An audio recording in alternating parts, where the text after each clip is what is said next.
ফের টাকার পাহাড়। এবার রাজারহাটের আকাঙ্ক্ষা মোড়ের কাছে গাড়ি থেকে উদ্ধার হলো প্রায় 5 কোটি টাকা।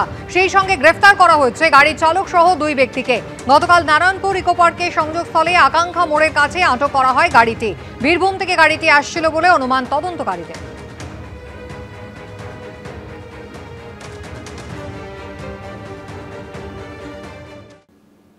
রাজ্যপালকে বেনজির ভাষায় নিশানা করেছেন তৃণমূল সাংসদ কল্যাণ বন্দ্যোপাধ্যায়। পাল্টা হুঁশিয়ারি দিয়েছেন রাজ্যপালও। এরপরও আক্রমণ শানাতে ছাড়েননি তৃণমূল সাংসদ। রাজ্যের সাংবিধানিক প্রধান এবং শাসক দলের সাংসদের বাগযুদ্ধে সরগরম রাজ্য রাজনীতি। আমিও মামলা করব ওর বিরুদ্ধে, আমিও সুপ্রিম কোর্ট পর্যন্ত আসবো, আমিও দেখব। Is most welcome. রাজ্যের সাংবিধানিক প্রধান বনাম রাজ্যের শাসক দলের সাংসদ।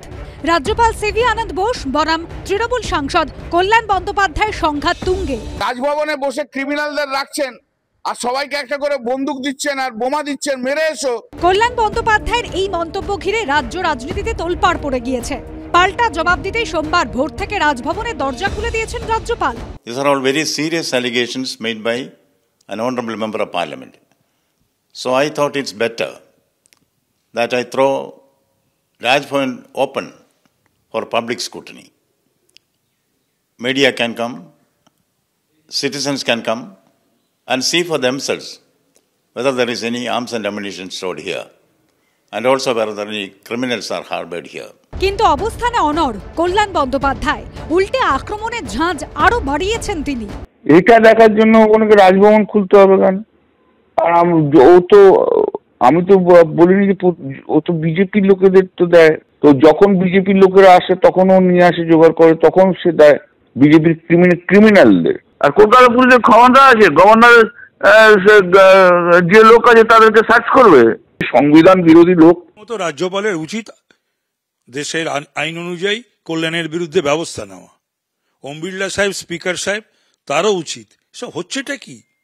আজ পর্যন্ত আমার জানা নেই দীর্ঘদিন রাজনৈতিক জীবনে যে এইভাবে কোনো রাজনৈতিক দলের এবং জনপ্রতিনিধি রাজ্যপালকে এই ভাষায় আক্রমণ করে। এটা তৃণমূলের পক্ষেই সম্ভব। তৃণমূল সাংসদের অভিযোগের প্রেক্ষিতে কলকাতা পুলিশের ভূমিকা নিয়েও প্রশ্ন তুলেছে Raj Bhavan.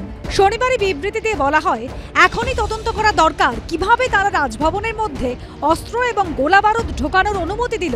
Rajbhavan security is under the state police. So if a ruling party MP makes a claim that illegal arms and ammunition are stored here, it means he is expressing openly his distrust of the Calcutta police. Does it reflect the Honorable MP's lack of confidence in his own government? Is it a public statement on the sly criticizing the Home Minister who happens to be the Chief Minister herself? তার লোকজনকে কে গায়ে হাত দেবে ভাই? কলকাতা পুলিশের governor, রাজ্যপাল ভবনের গাড়িগুলোতে কে হাত দেবে? কার ক্ষমতা আছে? ওর গায়ে কে যাবে সাহস করে? দলের সাংসদের বক্তব্য সমর্থন করেছেন তৃণমূলের রাজ্য সাধারণ সম্পাদক কুণাল ঘোষ। তিনি একজন সিনিয়র নেতা, তিনি একটা অভিযোগ করেছেন মানে তিনি নিশ্চয়ই সেটা বলেছেন। রাজ্যপাল তিনি তদন্ত কথা বলছেন, কিন্তু তদন্তটা তাঁরই অভিভাবকদের হাতে রাখতে চাইছেন। এ কেমন হলো? কল্যাণ আগে নিজের দল থেকে ক্রিমিনালদের সরানোর ব্যবস্থা করুন, ক্রিমিনাল মুক্ত তৃণমূল করুন। রাজভবন থেকে অস্ত্র দেওয়া হচ্ছে, এই সমস্ত কথা বলে এর কোনো প্রামাণ্য তার কাছে আছে?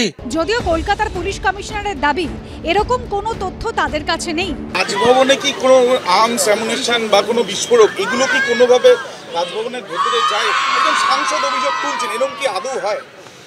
না, এইরকম আমাদের নলেজে অ্যাটলিস্ট নেই। কিছু যদি থাকে সেটা আমরা দেখে বলতে পারবো।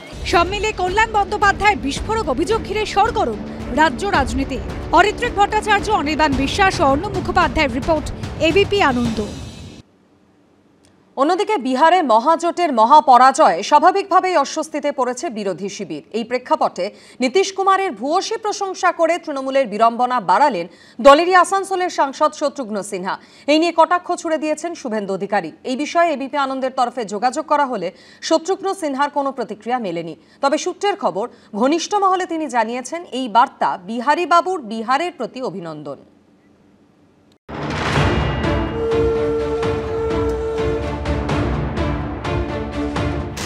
বিহারে ডাবল সেঞ্চুরি হাঁকিয়েছে নীতিশ কুমার ও নরেন্দ্র মোদীর জোট। উল্টো দিকে হাফ সেঞ্চুরিরও ধারে কাছে পৌঁছতে পারেননি তেজস্বী যাদব রাহুল গান্ধী। মহাজোটের মহাপরাজয়ে স্বাভাবিকভাবেই অস্বস্তিতে বিরোধী শিবির। এই প্রেক্ষাপটে নীতিশ কুমারের ভূয়সী প্রশংসা করে তৃণমূলের বিড়ম্বনা বাড়ালেন দলেরই আসানসোলের সাংসদ শত্রুঘ্ন সিনহা। মমতা বন্দ্যোপাধ্যায় তৃণমূল কংগ্রেস ও ইন্ডিয়া জোটের শরিক একাধিক দল ও ব্যক্তিকে ট্যাগ করে এক্স হ্যান্ডেলে তিনি লিখেছেন, বিহারবাসীকে অভিনন্দন, তাদের যে সরকার প্রাপ্য, যে সরকার গড়ার জন্য ভোট দিয়েছিলেন সেই সরকারই পেয়েছেন তারা। বিহারের সবচেয়ে প্রশংসিত ভদ্র রাজনীতিবিদ নীতিশ কুমার দীর্ঘ সময় বিশ্বস্ত, পরীক্ষিত এবং সফল মুখ্যমন্ত্রীকে শুভেচ্ছা। উনি বিহারের মানুষের প্রত্যাশা পূরণ করতে পেরেছেন। তার সঙ্গে যে ব্যক্তি ও দল আছে তাদের সবাইকে কুর্নিশ। জয় বিহার, জয় হিন্দ। নীতিশ কুমারের সঙ্গে তার একাধিক ছবিও পোস্ট করেছেন শত্রুঘ্ন সিনহা। বিহারি বাবুর বিহার কা লাল্লার প্রশংসায় কটাক্ষ ছুড়ে দিয়েছেন শুভেন্দু অধিকারী। শত্রুঘ্ন সিনহা তো ওনার পরিচিতি, জনপ্রিয়তা সবটাই বিহার কেন্দ্রিক। স্বাভাবিকভাবে উনি ওনার মাতৃভূমির যে অনুভূতি তাকে রেসপেক্ট করেছেন। বাকিটা তৃণমূল কংগ্রেস বলতে পারবে। দুবারের সাংসদ কেন এনডিএর মুখ্যমন্ত্রীর, বিজেপির সহযোগী মুখ্যমন্ত্রীর প্রশংসা করছেন, এর উত্তর তৃণমূল কংগ্রেসের যারা সারাদিন আপনাদের সঙ্গে কথোপকথন করেন তারা বলতে পারবেন, অথবা মালিক বা ম্যানেজিং ডাইরেক্টর বলতে পারবেন কোম্পানি। আসানসোলের তৃণমূল সাংসদ শত্রুঘ্ন সিনহার জন্ম বিহারে। বিজেপির হয়ে পাটনা সাহিব লোকসভা কেন্দ্র থেকে সাংসদ ছিলেন তিনি। কেন্দ্রীয় মন্ত্রীও হয়েছিলেন। পরে কংগ্রেস ঘুরে তৃণমূলে যোগ দেন। বিহারের জয়, যেই জয়ের মধ্যে প্রশ্ন রয়েছে, যেই জয়ে বিহারের বুকে এসআইআর এর নাম করে ভোট চুরির অভিযোগ রয়েছে, সেই জয়কে যদি ওনার সার্টিফাই করতে হয়, ওনার এটাও মাথায় রাখা উচিত উনি তৃণমূল কংগ্রেসের একজন নির্বাচিত সাংসদ। ওনার কোনো পোস্ট করা মানে সেটা কিন্তু তৃণমূল কংগ্রেসের লাখো লাখো কর্মী, সমর্থক থেকে শুরু করে নেতৃত্ব, তাদের কাছে এটা কিন্তু আঘাতদায়ক। বিজেপির সঙ্গী নীতিশ কুমার তাকে প্রশংসায় ভরিয়ে দেবেন। বিজেপির সঙ্গী তৃণমূলের শত্রুঘ্ন সিনহার মধ্যে নতুনত্ব কি আছে? বাড়ি একটা আরএসএস এর। কোনো ঘরে বিজেপি আছে, তো কোনো ঘরে তৃণমূল আছে, তো কোনো ঘরে জেডিইউর নীতিশ কুমার আছে। এই বিষয়ে এবিপি আনন্দের তরফে যোগাযোগ করা হলে শত্রুঘ্ন সিনহার কোনো প্রতিক্রিয়া মেলেনি। তবে সূত্রের খবর, ঘনিষ্ঠ মহলে তিনি জানিয়েছেন, এই বার্তা বিহারি বাবুর বিহারের প্রতি অভিনন্দন। শত্রুঘ্ন সিনহাকে ঘিরে তৃণমূলের অস্বস্তি এই প্রথম নয়। তৃণমূল নেত্রী বারবার স্পষ্ট করে দিয়েছেন, কে কি খাবেন, কে কি পড়বেন তা কেউ নিয়ন্ত্রণ করতে পারে না। তবে চলতি বছরের ফেব্রুয়ারিতেই আমিষ নিরামিষ নিয়ে শত্রুঘ্ন সিনহার মন্তব্যে বিতর্ক তৈরি হয়েছিল। এবার নীতিশ কুমারকে নিয়ে তার মন্তব্যে রাজনৈতিক মহলে শোরগোল পড়ে গেছে। রুমা পাল, কৌশিক গাতাই ও বিটন চক্রবর্তী রিপোর্ট, এবিপি আনন্দ।